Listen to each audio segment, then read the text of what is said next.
Cucak hijau mania dimanapun Anda berada, selamat pagi, siang, petang, dan malam.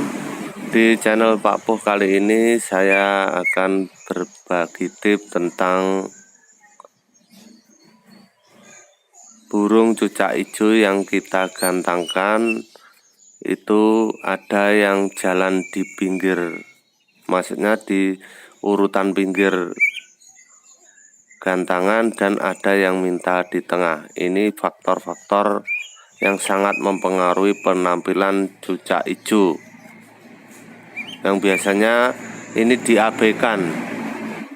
Ada cucak hijau yang bisa tampil di tengah, di nomor tengah, ada yang di nomor tepi, istilahnya di pinggir. Itu harus kita coba burung kita supaya tampil terbaik, minta di tengah atau di pinggir. Makanya sering dibawa ke arena lomba atau di arena laberan, biar kita tahu dia maunya tampil di pinggir atau di tengah.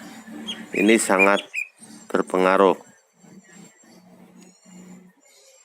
Biasanya dia ada yang mau di tengah karena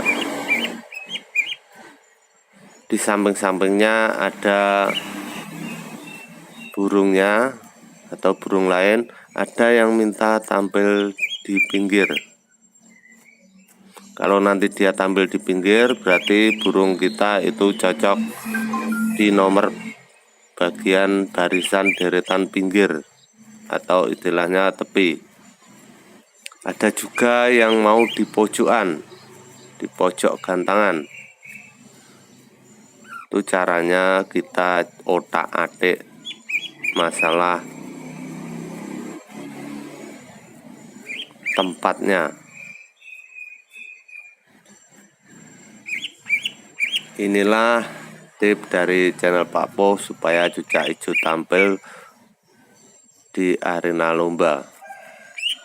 Jangan lupa like, share, dan subscribe-nya ya. Semoga burung Anda moncar di arena lomba dan tempatnya cocok dan jadi burung juara.